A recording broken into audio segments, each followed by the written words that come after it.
સરકાર 2024ની ચૂંટણીને અનુલક્ષીને હવે અંતરિમ બજેટ લાવવા જઈ રહી છે, ત્યારે સુરતના ટેક્સટાઇલ કારોબારીઓ સરકાર પાસેથી કઈ પ્રકારની આશા રાખી રહ્યા છે? હું અત્યારે ઉપસ્થિત છું સુરતના ટેક્સટાઇલ માર્કેટમાં। આ તસવીરો પર જોઈ શકો કેટલાક ટેક્સટાઇલ કારોબારીઓ પણ અમારી સાથે છે। એની સાથે વાત કરીશું અને પૂછીશું કે તે લોકો આ વખતે જે અંતરિમ બજેટ આવવાનું છે કેન્દ્ર સરકારનું, એને લઈને શું વિચારી રહ્યા છે, શું કહી રહ્યા છે।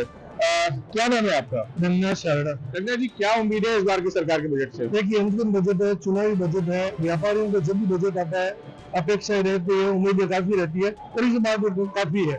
वही बात मैं सूरत कपड़ा बाजार की अगर बात करने जाऊँ तो 3-4 मुद्दे है।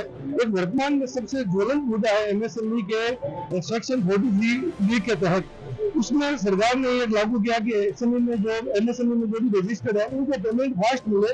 इसके लिए उन्होंने एक धारा किया कि 45 डेज अंतिम, उसमें अगर आपका पेमेंट अगर कोई नहीं कर पाता परचेजर, तो उसकी पूरी परचेजिंग को डिसअलाउड करके उसकी इनकम में ये निर्णय जोड़ देंगे और उसका सरकार 33% के हिसाब से टैक्स ले लेगी।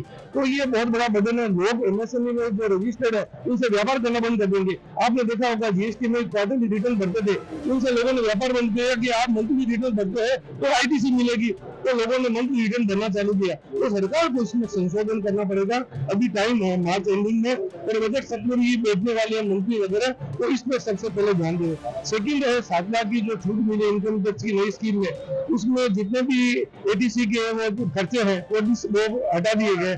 हम चाहते हैं कि वर्तमान महंगाई के युग में 7 लाख की जो है उसमें जो छोटे हैं, चाहे वो पीपीएफ है, एलआईसी है, मेडिक्लेम है या बच्चों की फीस है, उसको बरकरार रखा जाए या इस छूट को 9 लाख किया जाए। सबसे बड़ा मुद्दा है जीएसटी को लेके। दो चीज है जीएसटी का, एक आईटीसी 04 करके फॉर्म है जो जुलाई 2017 में जीएसटी लागू हुआ, 3 महीने बाद क्वार्टरली रिटर्न बना था, ये अभी भी रद्द नहीं हुआ है। 98% लोग भर नहीं पा रहे, लेकिन फ्यूचर में कहीं ये 7 साल बाद 8 साल बाद खड़ा नहीं हो जाए तो इसको तुरंत कैंसिल करना चाहिए। कपड़ा एक्ट से, मैं कंप्लीटली नहीं बोल रहा हूँ, कपड़ा एक्ट में संशोधन करना पड़ेगा। तीसरा सबसे बड़ा मुद्दा है कि आज की तारीख में ये सबसे एमएसएमई को लेकर है जो मुद्दा है वो खत्म होना चाहिए। और जीएसटी से रिलेटेड बाकी समस्याएं हैं वो हमारी सारी सोल्व आउट हो चुकी है। सबसे बड़ा मुद्दा है इसको सरकार को सॉल्व करना चाहिए, टैक्सेशन प्रणाली को सरल करना चाहिए। बिल्कुल। તમારું નામ? નમસ્કાર, મારું નામ નીરજ અગ્રવાલ છે। નીરજભાઈ, શું આ વખતે બજેટથી આશારૂપ છે?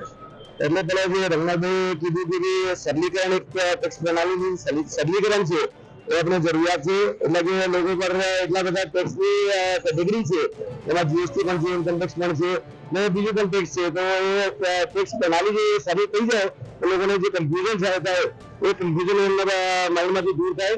પછી આપણે યુવાઓ માટે આપણે સુરતમાં કોઈ ટેક્સટાઇલ યુનિવર્સિટી નથી, અમે લોકો માંગીએ છીએ કે પેલા સુરતમાં કોઈ ટેક્સટાઇલ યુનિવર્સિટી આવે તો અહીંયા બધા ટેક્સટાઇલના વેપારી છે ને તો એટલો મોટો હબ છે ટેક્સટાઇલનું સુરત, એ અહીંયા યુનિવર્સિટી હોય તો એમનો લાભ બહુ વધારે વેપારીઓને પણ મળે, યુવા શક્તિને પણ મળે અને પછી એ લોકોને જે લાભ મળશે એના પછી નવી નવી ડેવલપમેન્ટ એ યુવાઓ તેવી રીતે કરી શકે છે। Thank you. आपका नाम? ललित शर्मा, अध्यक्ष ललित जी, क्या उम्मीद है इस बार के सरकार के बजट से? क्या कुछ तकलीफें हैं कपड़ा के कारोबार में? कपड़े के कारोबार में जो यहाँ पे उम्मीद बहुत ज्यादा है।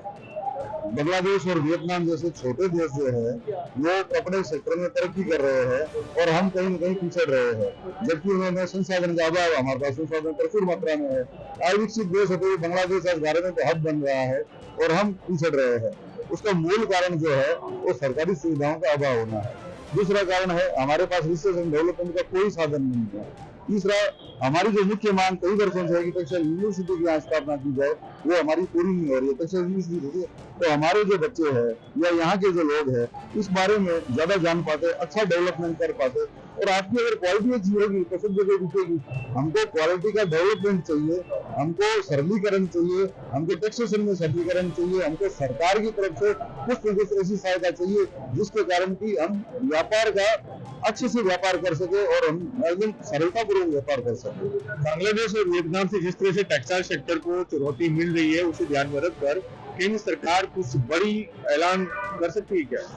पहले बंद हो गए, जो चाइना से कपड़ा आता था वो तो अभी कम हो गया है या बंद होने की कगार पे है, लेकिन बांग्लादेश का खुद का प्रोडक्शन जो है वो ज्यादा आ रहा है। यहाँ से कपड़ा जाता है, वहाँ से गारमेंट होकर यहाँ आता है, और मैं सरकार से निवेदन करूंगा या तो बांग्लादेश से आने वाले कपड़े के ऊपर कोई ड्यूटी ऐसी लगा दी जाए या बाद में यहाँ के व्यापारियों को ऐसी छूट दी जाए कि हम बांग्लादेश के मुकाबले की छोटे से देश से हम मुकाबला नहीं कर पाए, ये हमारे लिए एक विडंबना का विषय है। तो हम चाहते हैं सरकार उस विषय के ऊपर ध्यान रखते हुए कोई भी प्लानिंग ऐसी करे कि हमको उससे बेनिफिट हो। तो कॉटन टैक्स पर भी कुछ सरकार कुछ राहत दे सकती है, क्योंकि बांग्लादेश तो सस्ते टैक्स भी दे रहा है। सरकार को राहत देनी चाहिए, और अवधि हम सरकार से नहीं करेंगे तो किससे करेंगे? तो सरकार ये देख पा रही है कि बांग्लादेश का आज बड़ा नाम हो रहा है, गारमेंट सेक्टर में अगर नाम हो रहा है तो हमारा क्यों नहीं हो रहा है? हमारे पास में इतनी मंडियां है, इतने ज्यादा हमारे पास रिसोर्सेज ज्यादा है, और रिसोर्सेज का जो हम अच्छा बेनिफिट, एक प्रकार जैसे झारखंड के बारे में बोलते थे कि समृद्ध होते हुए ये गरीब है, क्योंकि वहाँ पे उस तरह का डेवलपमेंट नहीं है। उसी प्रकार ये पूरा भारत के लिए हो रहा है। कपड़ा सेक्टर जो सबसे ज्यादा रोजगार देने वाला क्षेत्र है, और उसके ऊपर अगर ध्यान नहीं देंगे तो किसके ऊपर ध्यान देंगे? बिल्कुल। आपका नाम? योगेंद्र शर्मा। देखिए, मैं दो बातें कहना चाहूंगा कि सूरत अंतर्राष्ट्रीय कपड़ा मंडी है भारत, और भारत का सबसे ज्यादा रोजगार उत्पन्न करने वाला ये शहर। छोटे व्यापारियों का कपड़ा मार्केट है, आज 17,000 व्यापारी हैं, उसमें आप देखिए 60-70% छोटे व्यापारी हैं। पहली बात, सब्सिडाइज रेट पे छोटे व्यापारियों को लोन उपलब्ध है। दूसरी, छोटे व्यापारी हैं जो वैल्यू एडेड मैन्युफैक्चरिंग करते हैं, हैंड वॉशिंग है या एम्ब्रॉयडरी है, उनको सब्सिडी उनके लेबर्स के ऊपर उनको सब्सिडी मिलेगी। जितनी कॉस्ट कटिंग होगी छोटे व्यापारियों की, उतना वो ज्यादा एक नेशनल लेवल पे, इंटरनेशनल लेवल पे कम्पीट कर पाएंगे। Thank you. आपका नाम? अरुण पाटोदिया। बताइए कि क्या उम्मीद है सरकार के बजट से इस बार टेक्सटाइल सेक्टर? मैं तो एक ही मांग अपने चैनल से कहना चाहूंगा कि सरकार एक राजा है, और राजा जो टैक्स लेती है वो प्रजा को सुखी करने के लिए लेती है, और वो कर रही है। पर ये जो टैक्स ले रहे हैं, इसमें सरलीकरण हो, सबको समझ में आए, ये जो अकाउंट की जितनी भी मगजमारी है वो खत्म हो गए, टैक्स भले कितना भी ले। और एक हमारे जो उद्योग है उनके लिए एक इंडस्ट्री यहाँ पर जो क्या स्कूल कॉलेज बना दे, तो उसका क्या है कि हमारे को है आधा हुए हमारे बच्चे, हम तो क्या है कैसे भी करके यहाँ पर क्या है कि पढ़ी है, मापार में पढ़ते आ गए, और उनके लिए अगर कोई शिक्षा की व्यवस्था हो इसके लिए, तो वो क्या है कि वो इस सेक्टर में आएंगे, वरना वो इस सेक्टर में आना ही नहीं चाहते, वो नौकरी करना चाहते हैं। तो वो हमारे को उनको रखने के लिए यहाँ पर તમારું નામ? દિનેશભાઈ શર્મા। દિનેશભાઈ, આપનું શું કહેવું છે? કઈ રીતની આશા ગંભીર છે?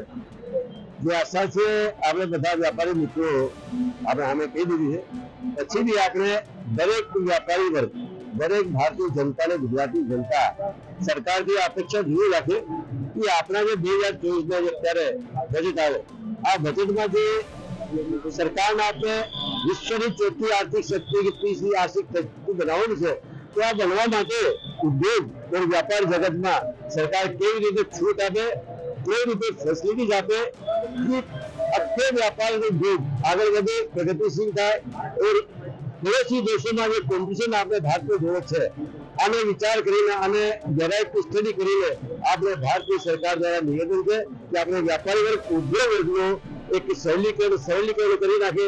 बधा टेक्सेस हशे, जीएसटी है बहुत टिपिकल है।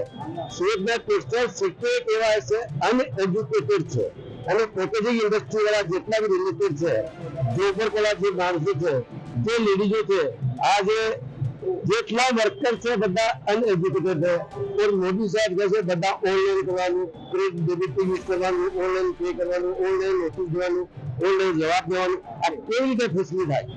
અત્યારે આપણું ભારત એટલું એજ્યુકેટેડ નહીં થયું છે, એટલે સરકાર ત્યાં નિવેદન છે કે કોઈ સરલીકરણ કરે, તે ના આ કરશે તો ભારત આગળ વધશે, એ ત્રીજી ચોથી ને બીજી આર્થિક શક્તિ બનશે, નહીં તો જાળ લાગશે સાહેબ। આ મારું સરકારથી નિવેદન છે। ધન્યવાદ।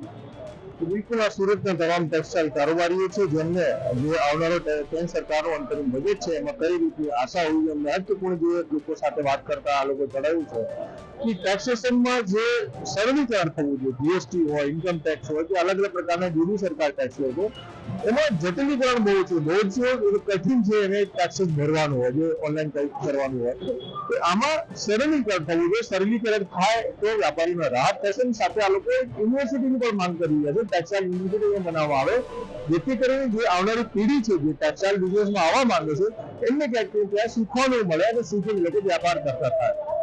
સંજય સિંહ રાઠોડ, ગુજરાત તક, સુરત.